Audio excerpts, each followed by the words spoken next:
part of the problem of loneliness is it's got this taboo against it, this bad name. Like it's terrible to be lonely, terrible to be alone, right? And so you feel shamed for the fact that you're lonely. But actually, it's extremely important in life to be alone sometimes and to be able to be on your own and to think about yourself and to kind of come to terms with who you are and to embrace what makes you different. And you can't do that if you feel ashamed about being lonely or if you can't ever be alone. So knowing how to be alone is very important. It's what will make you successful. It will bring you skills. So don't think of it as something necessarily terribly negative in your life. But the other thing is you have to force yourself. You force yourself to go to the gym to develop muscles and become stronger. You have to force yourself to interact with people and get out of your phone and have real experiences instead of virtual experiences. And if you do that 10 times a month, just like going to the gym 10 times a month, your social skills will get better and better. Your social muscle will get better and better, and you'll feel better about interacting with people. On that point, I remember law, I think it was law 18. I'm just having a look about isolation. Yeah. Do not build fortresses to protect yourself. Isolation is dangerous. Yeah. Solitude is not a defense because it cuts you off from valuable information, allies, and opportunities.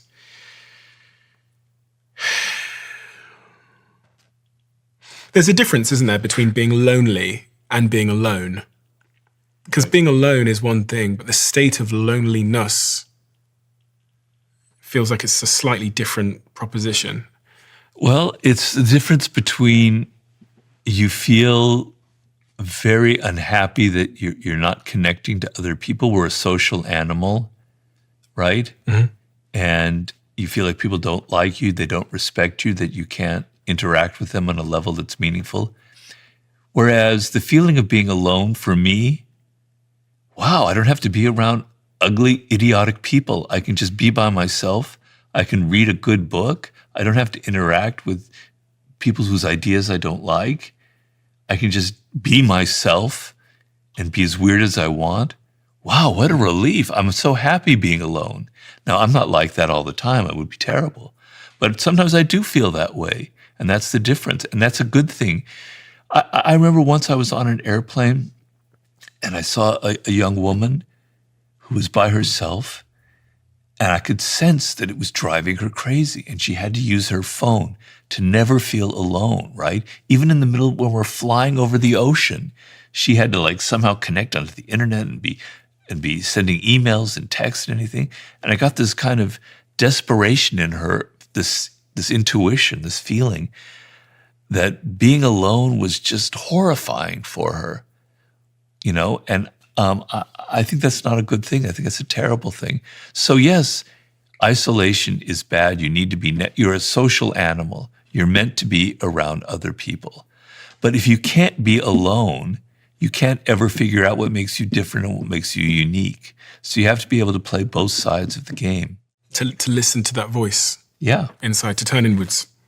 It is hard to turn inwards when you never have moments of solitude, I guess.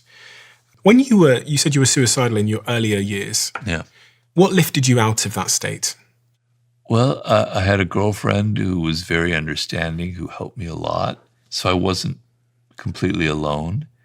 And then a little tiny voice inside of me was saying, you have interesting thoughts.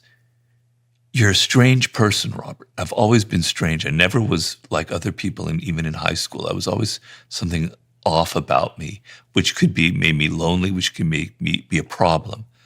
But I kept saying, there's something different and off about you, right? And you have skills as a writer. It's going to happen someday. Don't give up, don't give up, don't give up. Keep trying, right? And so finally, I'm 35, 36 years old. I was in Italy at the lowest point of my life. And then I met this man there who was a book packager, Joost Elfers, and he asked me if I had an idea for a book. And suddenly, I almost get emotional just thinking about it. Everything just shifted inside of me. It's like, yeah, I could write a nonfiction book. And I just improvised what would turn into the 48 Laws of Power. He got so excited. He said, I will pay you to write I forget what the word is, to sell it, and then I'll pay you to live while you write it. And so suddenly it went from darkness to light because I had a purpose. And all of my misery, I could take all of the bad bosses I had, all of the horrible psychotic bosses who were so stupid and so political and so manipulative. And I could go, wow, I've got all this material to write the 48 Laws of Power. All my worst experiences can go into this book. It all has purpose for it. I'm not saying that's going to happen to everybody, but I was literally at that moment before it happened, pretty much near rock bottom. And I asked my wife, what would have happened if this didn't turn out? Would I have committed suicide? Would I if I'd gone the same path and gotten into done some hack job, I'd probably be incredibly overweight and alcoholic, and I might have already died of a heart attack. Or maybe I would have found my way to something else, but it was a really, really low point in my life. Purpose. Yeah. It's crazy how it can lift you out of darkness. It can turn the lights on. Yeah. It's just so unbelievably hard to find for so many people. I mean, you're not going to find it in your bedroom necessarily, sat there thinking. But opportunities come. You just have to be ready for them. So I had this opportunity that came to me. And you might say, well, that's lucky. That's never going to happen to me. But it will happen to you. You're just not ready for it. You're just not recognizing it. Some person will cross your path that can lift you out of what you're doing, who could connect you. But you're not paying attention. You're not ready for it. You don't think you deserve it. So there is opportunity every day of the week. It's around you, is what I'm trying to say. There's so many studies, and there was one on TV by, I think it was Darren Brown, the illusionist, that show certain types of people are pessimistic towards opportunity. And when you do studies and there's one particular study where they have a newspaper and they give it to one group of people who I think are pessimists and one group of people that are optimists. And the researchers say, when you find the £100 voucher or $100 voucher, just come back to us. And what happens is they scroll through the newspaper and the pessimists never find it. But on the first page of the newspaper, it says, stop, go to the researchers now, you've won $100. The optimists find it. And Darren Brown did a similar thing, the illusionist, in the street, where he put, I think it was like a £50 or $100 note in the middle of the street as they were walking down the street. And the optimists find it, they see it. But the pessimists just walk right past it.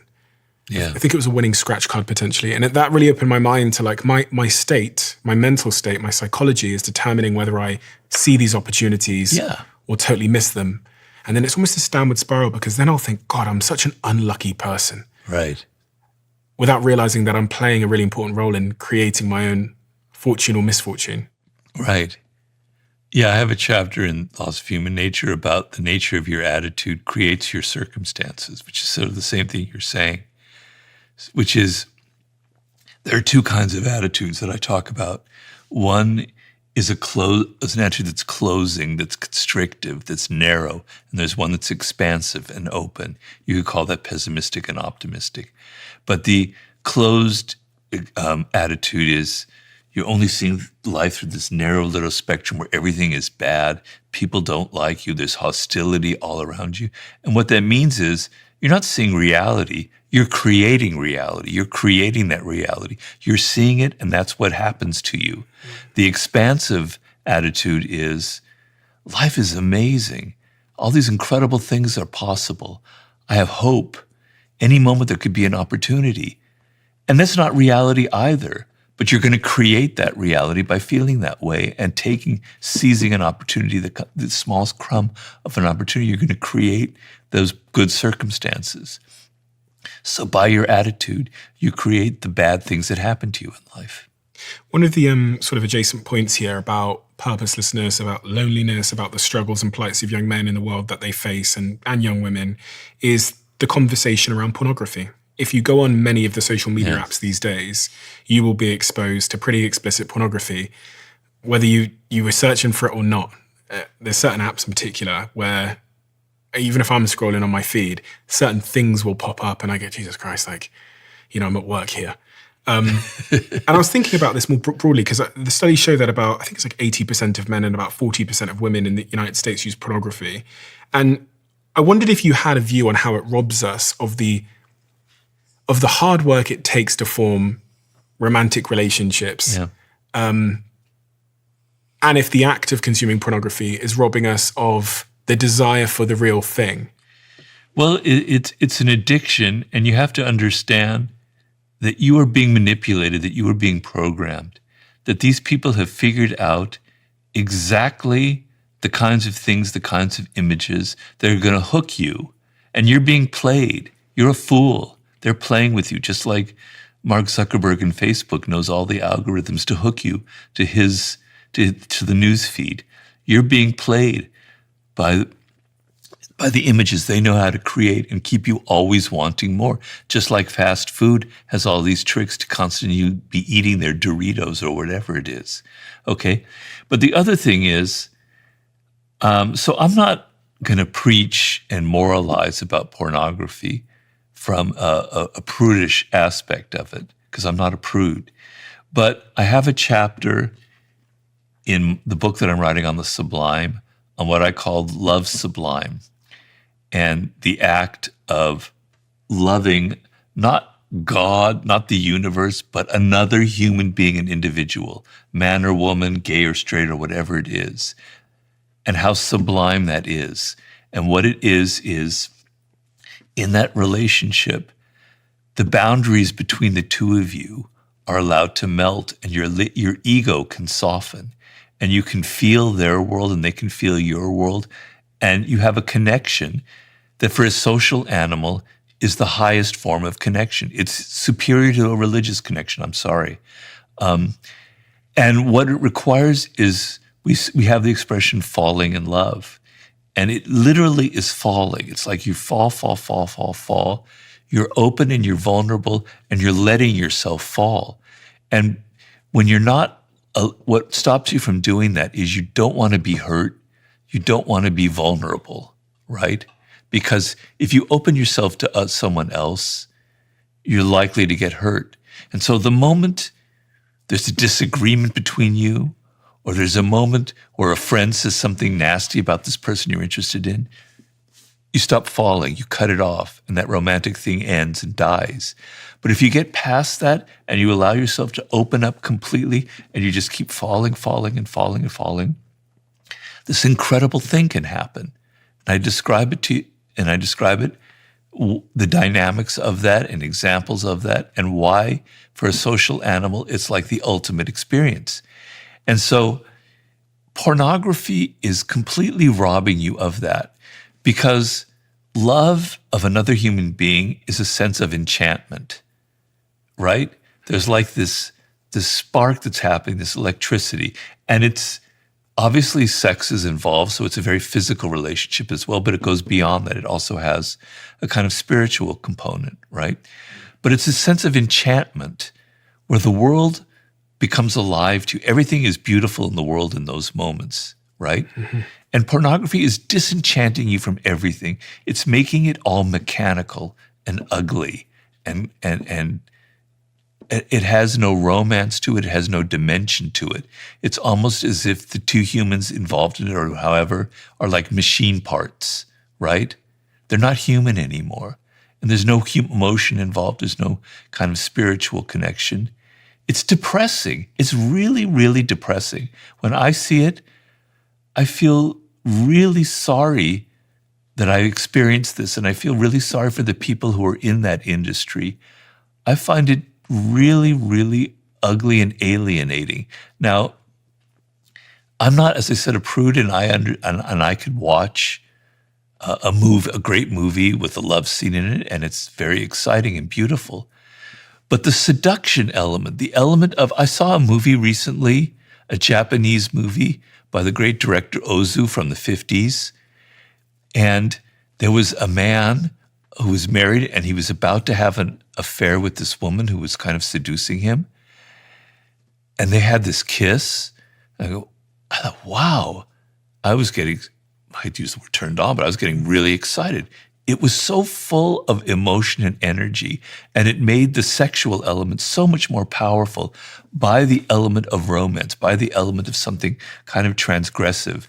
There was no nude bodies, there was no sex you ever get to see, but the lead up to it and the nature of the emotions involved made it, to me, deeply, deeply exciting. And if young men in particular can't have that experience, if everything is so mechanical, is so computerized, it's going to be like AI. It's going to be like AI sex, Then you're losing your soul. You're losing your capacity for really falling in love, for really having that kind of dimensional experience, which, by the way, can be extremely physical, and it can only last for 3 months. I'm not saying it has to be 20 years with one woman or one man. It can be for 3 months, but it enriches you. It makes you more human. I've invested more than £1 million into this company, Perfect TED, and they're also a sponsor of this podcast. I switched over to using matcha as my dominant energy source, and that's where Perfect TED comes in. They have the matcha powders, they have the matcha drinks, they have the pods, and all of this keeps me focused throughout a very, very long recording day, no matter what's going on. And their team is obsessed with quality, which is why they source their ceremonial grade matcha from Japan. So when people say to me that they don't like the taste of matcha, I'm guessing that they haven't tried Perfect TED. Unlike low-quality matcha that has a bitter, grassy taste, Perfect TED is smooth and naturally sweet. And without knowing it, you're probably a Perfect TED customer already if you're getting your matcha at places like Blank Street or Joe in the Juice. But now, you can make it yourself at home. So give it a try and we'll see if you still don't like matcha. So here's what I'm going to do. I'm going to give you 40% off our matcha if you try it today. Head to perfectted.com and use code Steven40. Or if you're in a supermarket, you can get it at Tesco's or Holland & Barrett or in the Netherlands at Albert Heijn. And those of you in the US, you can get it on Amazon. The other thing that a couple of psychologists on my podcast before have alluded to on this subject is that they told me about a study with rats where they messed with the part of the rat's brain that is responsible for causing dopamine. Yeah. And then when they put food in front of the rat's mouth, if the rat was like 6 inches from the rat's mouth, the rat would starve to death because they had impacted the rat's dopamine. So it no longer had motivation. And they speak of dopamine as this sort of motivation chemical. Yeah. It's the thing that gets you to take action. So if you're frying your dopamine receptors by doing these sort of high dopamine activities. Oh, right. I'm wondering if we're sort of breeding a culture of lower motivation individuals. And because of this thesis, I was kind of looking at some studies around this, and it does say that constant exposure to high dopamine activities can lead to dopamine desensitization or deregulation of dopamine receptors. And then this can lead to a significant reduction in your motivation. And there's multiple studies here that point in this direction. So I'm wondering how, when I look at some of the stats around purposeless and people having less partners and being more sexless, if there's a through line here that when you make dopamine easy through pornography, we're less likely to go in, get up out of our bedroom and take an action. Yeah, but it's not just pornography. There's too much of that in social media as well on other levels. So, you have to you have to understand what it means to be a human being, first of all. And we're physical animals. We can't be in our heads all the time. We think with our bodies, right? We think with the chemicals mixing in our bodies. We're very physical and we're social animals to the core. And that social animal, what makes us superior is that we connect. I can kind of look at you and I can maybe understand what you're feeling, what you're thinking, and we can have a discussion and our ideas can go back and forth and connect and go to higher levels of understanding or lower levels of disagreement. But that's what it means to be a human being. You're not this fucking AI machine. You're not a bot. You're not an algorithm. You're not a little piece of data that Mark Zuckerberg can mix with. You're a human being with a body, with physical problems, with hormones, with emotions that are coursing through you. And you have to become a physical creature, which means doing things in the world, taking action, working, building a business, doing things with your hands, exercise, meeting people, be inside of your bodies. And when you're in pornography, you're disembodied. You're not in your body. You might be wanking off, as far as I know, probably are, but you're not really inside of your body in any meaningful way.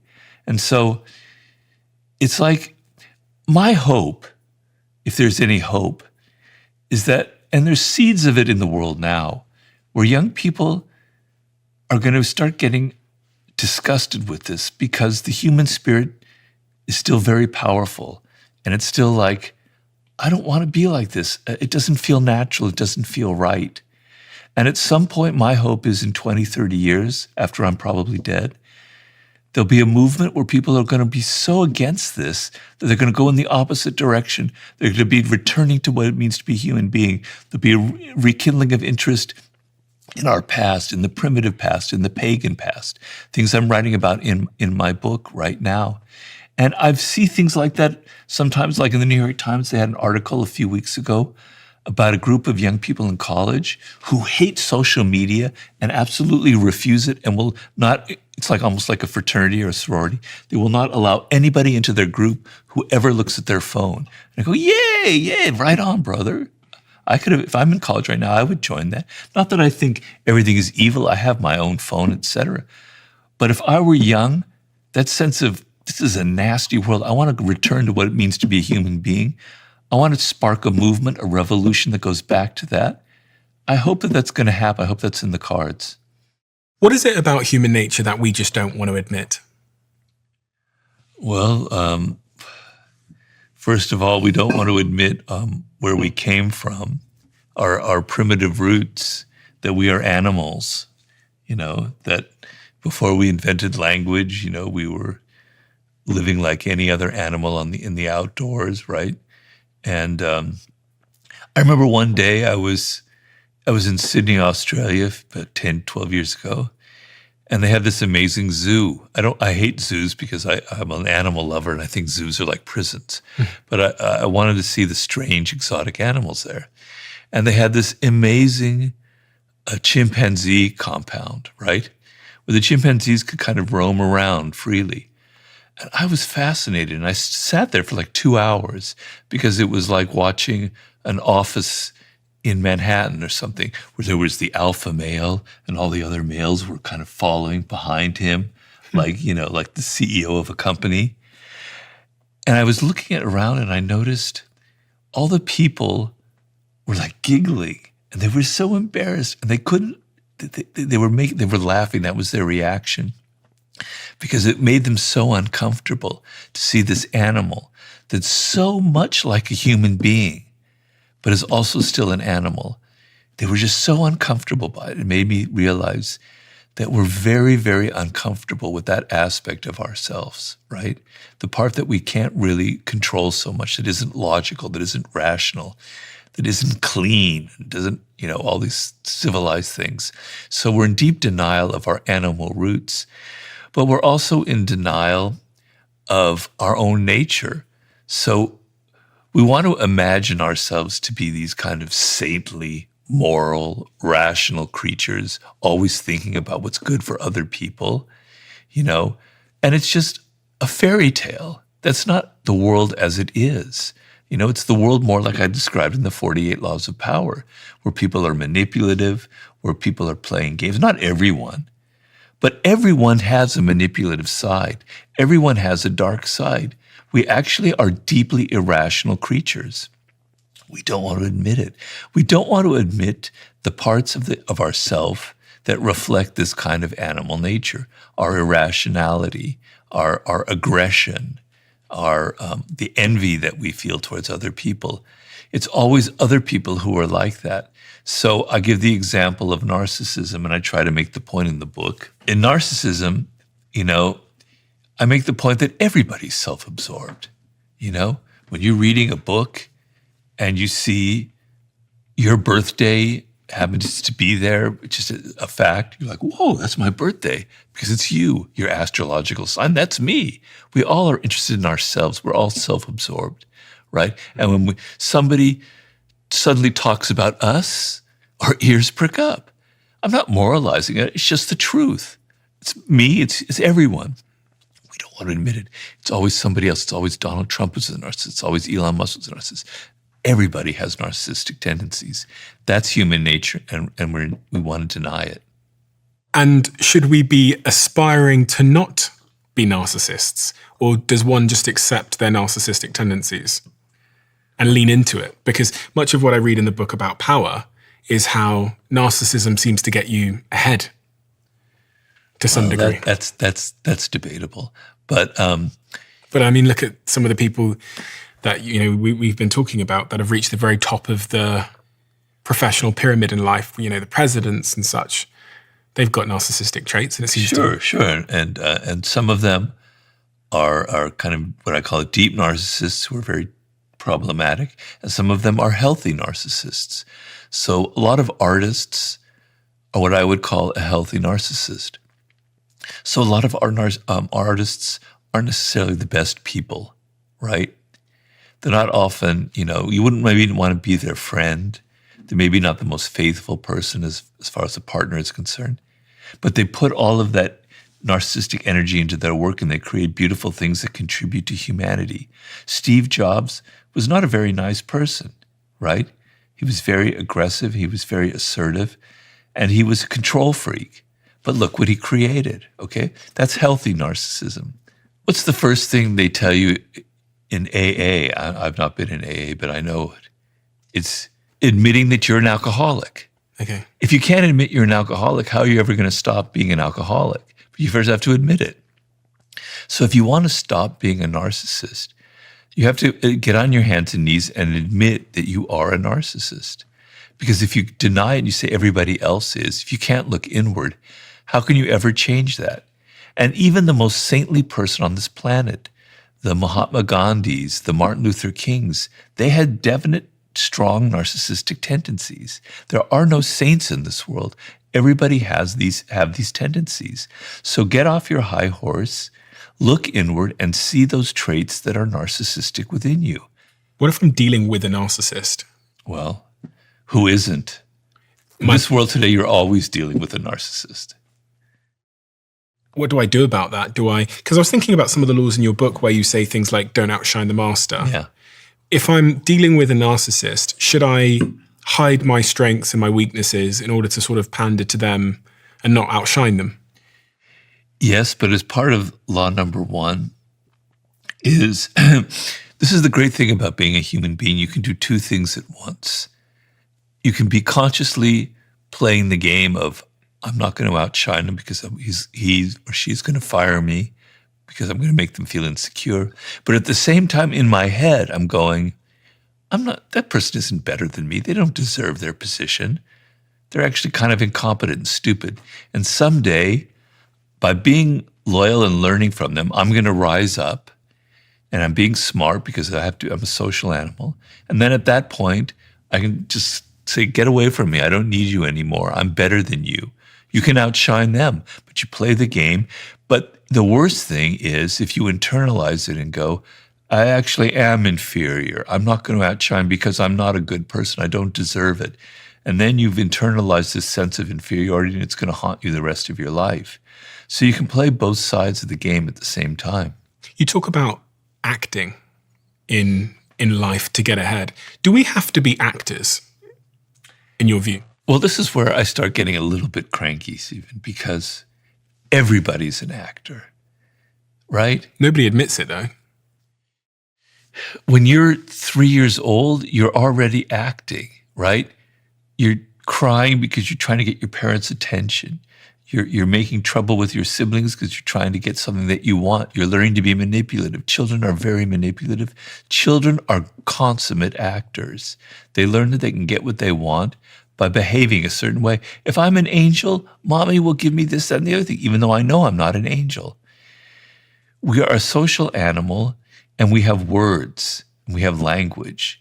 And with words and language, we can say one thing and be another. We can lie, we can deceive. We can tell people, I loved your screenplay. You were fantastic in the movie. Man, you're looking so great today. We don't mean any of it. But we can do that because we have words, and we can lie about that. We are all actors. If everyone went around saying exactly what they felt about the other person, no one would ever get along. Do We would have killed ourselves off by now. You're always telling the boss the things that they want to hear. You're always telling your partner. You're always kind of hedging exactly what you feel. You're an actor. I don't understand what's so complicated about that. I don't understand why people can't see that they're every day of their life. And in another instance, you're never the same with two different people. The way you are in front of your father, as you are in front of your son or in front of a colleague, you're a completely different person. Your jokes are different. Your body language is different. You're an actor, okay? Some people are good at it. Some people aren't, but you're an actor. Well, I think at the root of this is there's something ugly about being manipulation, lying, acting. So no one would want to volunteer that they are doing that. But from what I'm inferring from what you said is that in order to get ahead in life, you're going to need to lie a little bit, manipulate, and act. Well, you are. It's not like you need to be. You are doing that. Even though you may not admit it, you are doing that. You see, the thing is, it's getting back to that scene at the Sydney Zoo where people are deeply uncomfortable with these aspects of their own character and their own personality. And I don't want you to go around thinking, God, it's great to be manipulative. It's great to just screw people over and get what I want and not care about them. No. But it's better to admit that you are capable of manipulation, that you do it often unconsciously and often in a passive-aggressive manner. It's better to admit it, and it's better to be able to play the game when you have to, like always say less than necessary. It's going to save you a lot of pain. You don't have to go around all your life practicing these things. I don't think you want to. What was that law? Always say less than necessary. Law number 4. Can you explain that one to me? In looking at powerful people, the person who talks less always gives off a greater aura of power than the people that are yabbering all the time, that are talking, that can't control their tongue.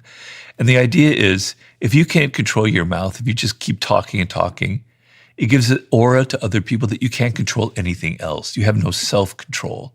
And that is a very unpowerful aura. And obviously, the more you talk, the more you are prone to say something kind of stupid and irrational that you're going to regret. And so powerful people know to command an audience. They sit there, they let other people talk and argue, and then occasionally they utter something that's maybe a little bit ambiguous. And everyone goes, whoa, that's very interesting. Robert said that. What does that mean? You look powerful, right? You give off an air of mystery, you give off an air of control. And so a lot of people have a hard time with it because they think, wow, shouldn't I just be able to say whatever I want and just talk? Well, no, you don't. Not in the social world, not in the work world. It's going to get you in trouble.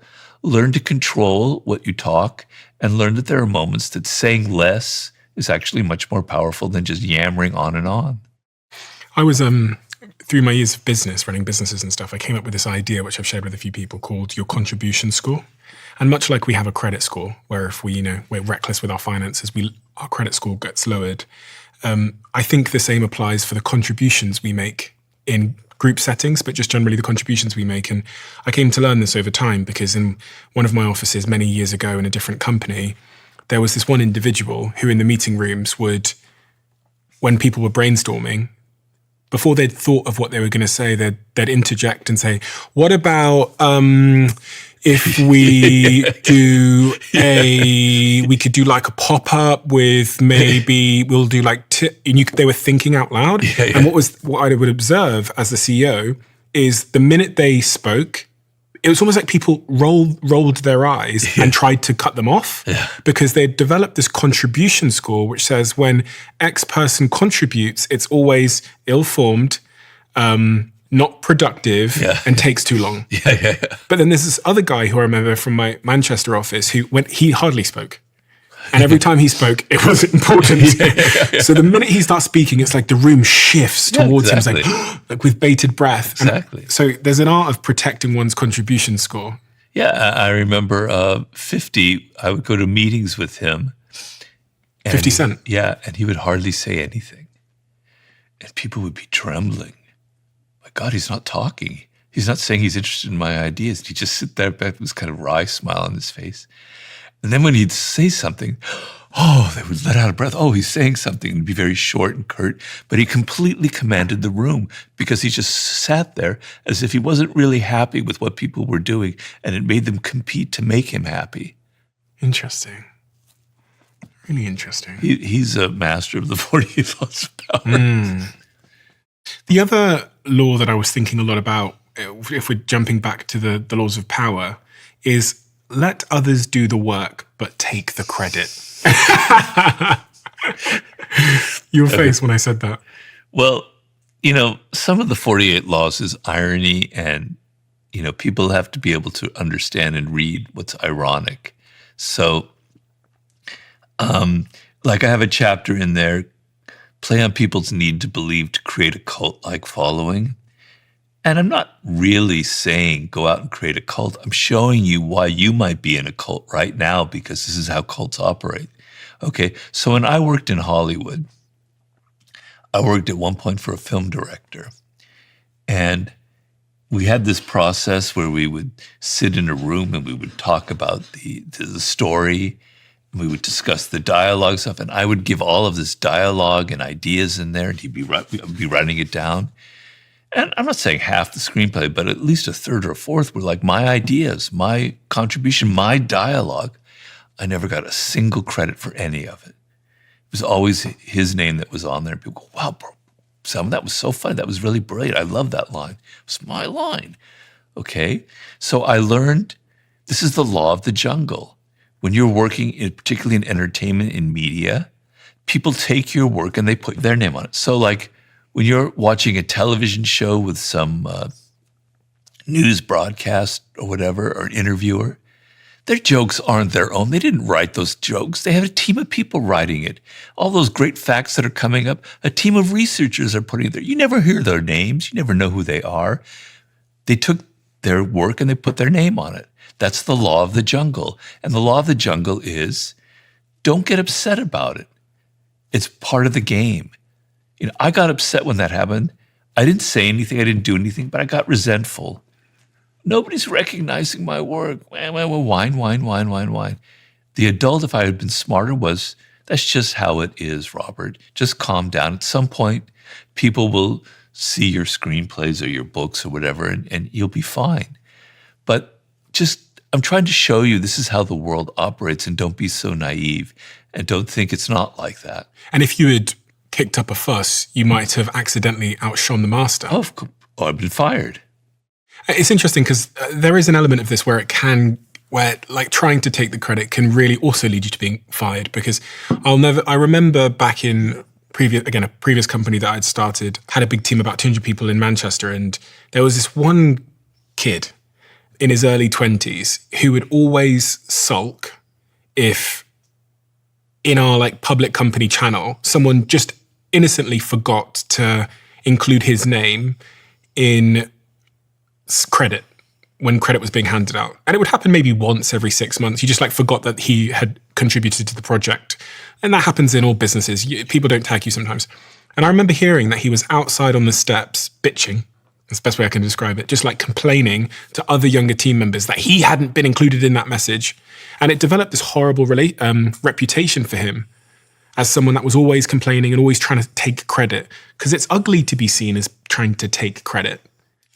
Well, so if you read the law carefully, it's really about how powerful people use this. So if you're an underling and you do the work, you don't want to take credit for it because it's going to get you in trouble, right? But powerful people have used for centuries the labor of other people and put their name on it to make themselves look powerful and to make them seem like they've got endless energy. Okay, so you have to apply that law with intelligence. If you're an underling and you're doing some project, it's a group project, don't go out there and take credit for it, because people are just going to laugh at you and you're going to make a terrible fool of yourself. So every law has a context, but that's powerful people use that law. And if you don't think that's how it operates, I'm sorry, but you're in for a world of pain. I think there's an overarching thing here which can be discovered in your other book, The Laws of Human Nature, about mastering your emotional self. Yeah. Because none of these things are going to be possible if you don't have mastery over your emotions. I'm not going to be able to refrain from snatching credit. I'm not going to be able to not outshine my master if I don't have this sort of foundation of emotional control. Is that true? Is emotional control really where this all begins? Yes, it is self-control. Of course, you can take it too far where you have no emotions and you're just a cold fish out there. It's good. Emotions are important. You're not going to write a book. You're not going to start a business unless you're excited, unless you have that emotional energy. So I'm not talking about stifling your emotions. That would be incredibly counterproductive and unpowerful. But there are emotions that are going to get you in trouble, particularly as a social animal. So it's not like you stifle your emotions. You learn how to channel and control them. And you learn that certain behaviors are going to be read as unpowerful, as hysterical, as somebody who can't get things done, as ineffective, incompetent. So as an actor, you learn to sort of present the right front, the right facade. And that requires a degree of emotional control. Yes, for sure. It's very important. And it's not easy because when you're young, particularly, you're wired to be emotional. And you're going to learn this the hard way, which is how I learned it. I'm trying to teach you some lessons so maybe you won't make as many mistakes. But it's a hard thing you learn, and you learn it by the mistakes you make, by saying something foolish that costs you your job, by outshining the master that costs you your job. You learn it from the mistakes you make. Is there any practices that you know of that would enable me to increase my self-awareness? Because we're all going through experiences in life, but it seems that some people are learning from those experiences and becoming more wise and more effective. And then other people are kind of repeating the cycle over and over again. And I think I asked this in particular because you're a writer. So you spend a ton of time thinking about what's happened to you, your jobs, experiences, your feelings. If you do a foolish mistake, there are two ways to go. And the common route is, that asshole, they screwed me over. It's their fault, right? Or I made that mistake, but, if circumstances had been better, if I had more money, if this person supported me, it would have gone well. That's what we naturally do. And that's the kind of person that never learns from life. So your first instinct must always be, and not your first instinct, I correct myself, your second instinct, because your first instinct is always going to be that. There's a great book, I can't remember what the writer's name was, Mistakes Were Made But Not By Me. I recommend that book highly. It came out about 10 years ago. I think it's Elliot Aronson. Oh, yeah, I know him. Very good book. Anyway, your first instinct always will be, it was a mistake, but it wasn't mine. I'm not to blame, all right? Everybody does it. I do it. Your second instinct is to step back and go, whoa, wait a minute. That's not right. I'm fooling myself. Actually, I played a role in that, in what happened there. And what is that role that I played? What could I have done differently? Maybe it's very subtle. Maybe it was something in my body language that turned people off, that made them not like me. Or maybe it was something I said or I did that could have changed the circumstances. What is it that I did? Then you can learn from the experience. And if only 10% of it is your responsibility, at least see it as 30% so that you can learn from it and exaggerate your role in the mistake, because then you can learn from it. You can understand that you can correct these mistakes, right? So initially you're going to always blame the other person. Then you're going to step back and you're going to go through this little dance. You're going to go, no, I think I've definitely played a part in what went wrong here. Things go wrong and we leap to blame. And once we leap to blame, we often leap to revenge. Yeah. We want to take revenge. We want to right the wrong that's happened to us. We want to correct the injustice. And you talk about this as part of human nature, but also give us some advice. I think it was actually in the Law of Power book about, I think it was Law 36. When we feel like we've been wronged, Robert, when we feel like there's been an injustice, what is the best course of action? It depends on the wrong and in the injustice. So let me give you an example. Yeah. Someone at work said, I heard they said something to my boss and it's cost me my promotion, and they're talking about me behind my back and it's annoying me. Well, there are several avenues that you can go. Everything depends on circumstances. So if you're going to be a strategist in life, which is what I recommend, you have to look at the particular parameters and not just go, there's one answer. There's several possibilities here. So number one, maybe you're in an awful job with awful office politics. I have a thing that I get talked about in one of my recent talks, of you can scale a culture of a group on a scale of 0 to 100. 100 is what I call a reality group, where people are only interested in getting the job done and everything is on results.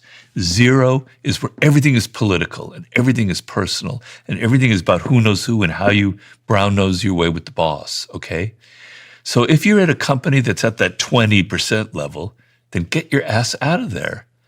Okay, you have a colleague like that, but there are probably other colleagues like that. And that person is probably always causing problems. Do you need to be at this job? Is the main thing you have to first ask yourself. And if you do need it, you need the job, and it's only this one person, then you have to go through a few steps. Number one, is it worth taking personally?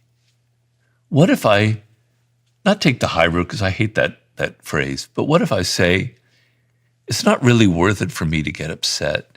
It's better off in the long run to just act like, it didn't happen and to end up getting the promotion on my own in a different way and proving myself as success is the best revenge, and how can I get there kind of thing. Ignoring him or her and what they did and only focusing on what you can do to get back, to get the promotion that you deserve. The third possibility is sticking it to this other person, which is always something that I think is something you might have to consider doing, right? Which is playing the game back at them. So when you're dealing with people who are unethical, like a Putin kind of type, where they're willing to do anything to get power and you're not, it's asymmetrical warfare. They have more options than you do. Okay, this person that did that to you, they're going to do anything for power, and it puts you at a constant disadvantage. What do? You have to do what they have in warfare called a deterrent strategy. You have to show this person that you're not somebody you can mess with, that you're going to do something to hurt them, but it's controlled and it's a one-time thing. You're going to damage their reputation. You're going to spread some nasty rumor about them. But you don't have to feel like you're lowering yourself. It's just, I'm doing it one time to show them that from now on, you better not mess with me because damn it, I've got a gun in my back pocket and I can use it. You can't just roll over because they're going to keep doing it to you time and again. So you've got 3 options and you've got to choose what's the best one. If you hate your job and you can't get around this person, quit. If you don't feel comfortable going the low road, and if you think it's a better strategy in the long term for you and your soul and your safety to simply focus on your job and get revenge that way, that's probably the best solution of all. But sometimes you need to have a shot across their bow to say, look, you can't attack me because if you do, there are going to be consequences to pay. Because these types of people, they prey on those who seem weakest, right? Predators love prey. Yeah, but if you do the option number 2, and you show that that they didn't affect you, and you kind of act like it didn't matter sort of thing, but you still work hard and you're still doing your job, they're going to wonder like, that's pretty impressive. That's interesting. This person has self-control. And they're maybe going to be afraid of you in that sense by the composure that you show them. So everything depends on who you are, your nature, and the nature of this Machiavellian character that you're facing, But be alive to the moment and the circumstances and play for the long game. So sometimes the long game means showing that you can mean action because then they're going to leave you alone for the next couple of years. When we zoom out on what's going on in the world, a lot has changed. One of the things that's changed is our society, as I think I've heard you say, is less united by some of these great myths of religion and, Yeah. I've heard you talk about democracy and all these kinds of things. And as a result, people no longer believe in the same ideas because every form of authority is now under question. And you're someone who studies history. You're someone that understands the cycles of history. What cycle of history are we in at this moment in time? And how does one navigate it? Well, you have to take a big picture, especially if you're someone like me who studies history a lot. So there are always these moments in history of cycles of chaos and it could be caused in the past by a plague, by some terrible war that goes on, like the 100 Years' War in Europe, where people feel genuinely powerless and helpless, and there's a crisis of meaning in the world.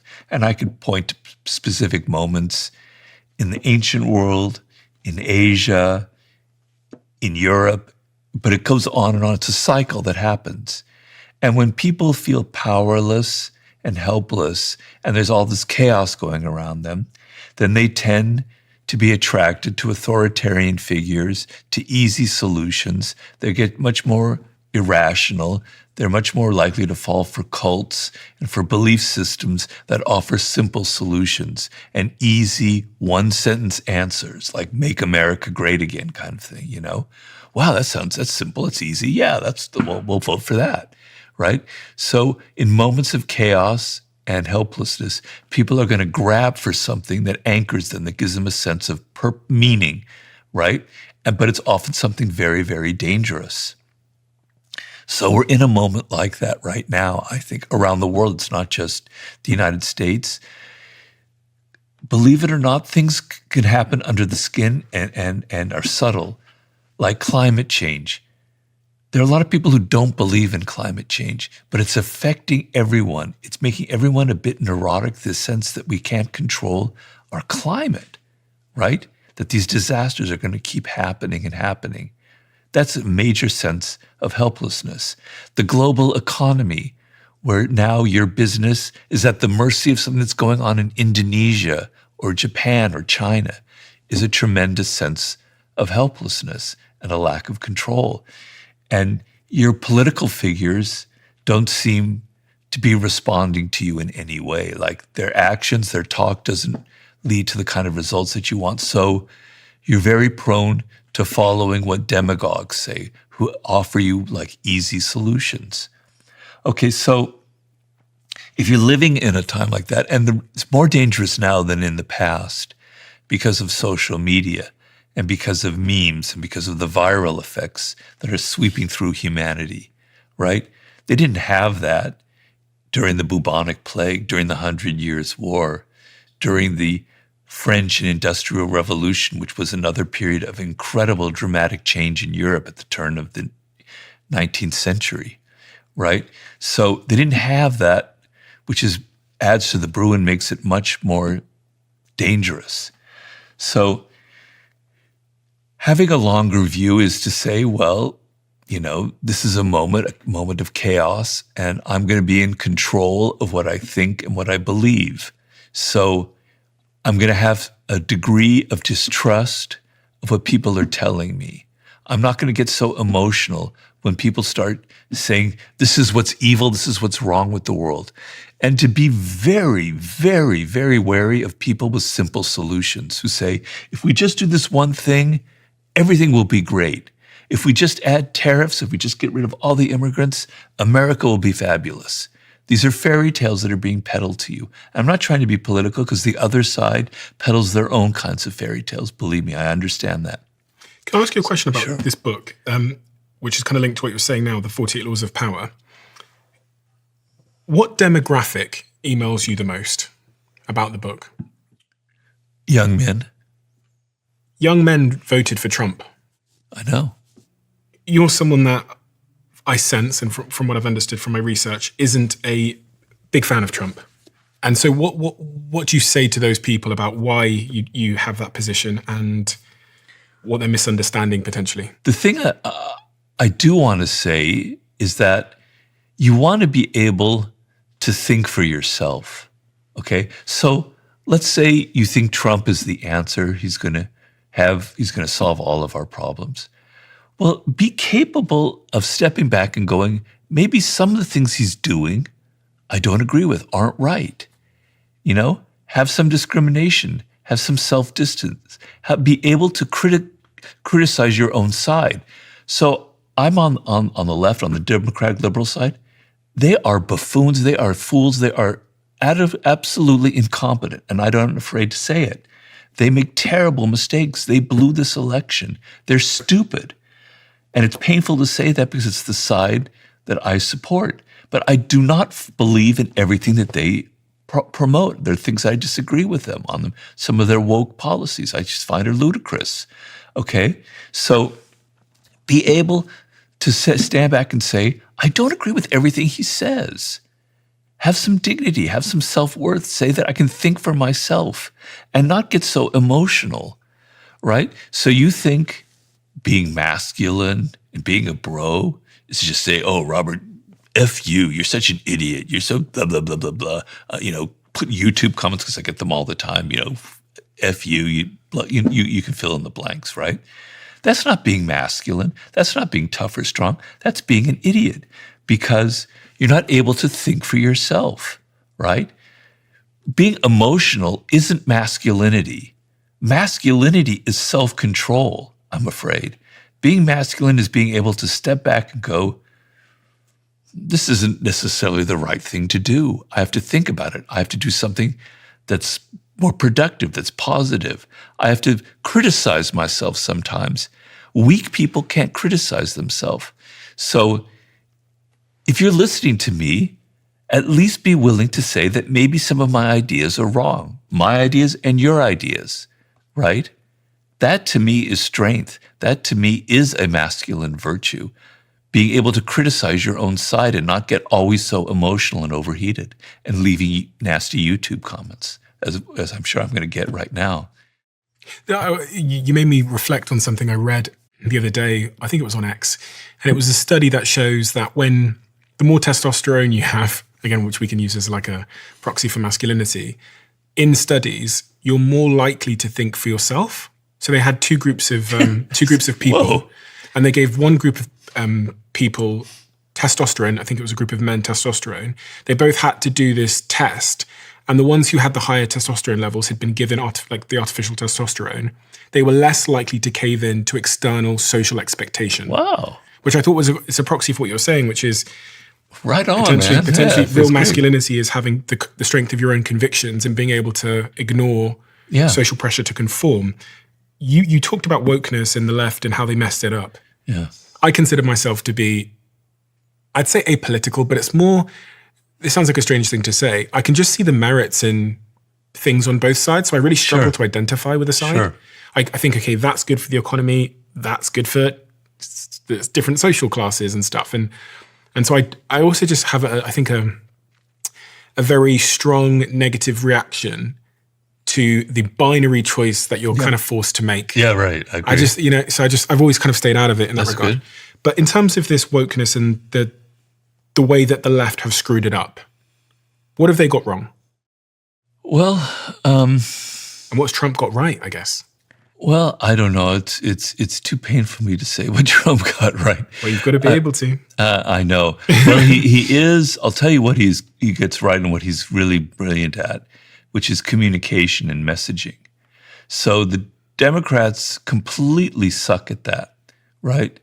They couldn't craft a message to save their life if they were, if everything depended on it. They're just terrible at it. They don't know how to communicate. They don't know how to make a simple message. Now, I said simple messages can be deceptive, but in politics, you have to have something like that. You have to stand for a vision, for something straight, and you have to be strong and you have to be willing to fight for it. So I do have the ear of some people in the Democratic Party, and I say, what you got wrong and what Trump got right is to show the public that you are fighters, that you are strong, that you believe in something, and that you're willing to upset other people, other groups, because you believe in certain things. A large portion of the public he doesn't care about. He's interested in his base. He doesn't care if he's hated. Okay, Democrats don't care if you upset this special interest group or that special interest group. Some people have to hate you. Being hated is a good thing. Stand for something and be willing to fight. You got that all wrong. He got that right. So I can admit that. And he's much better at communicating and messaging. Okay. When it comes to policies, there's a pretty big gulf between us about what I think is good and bad.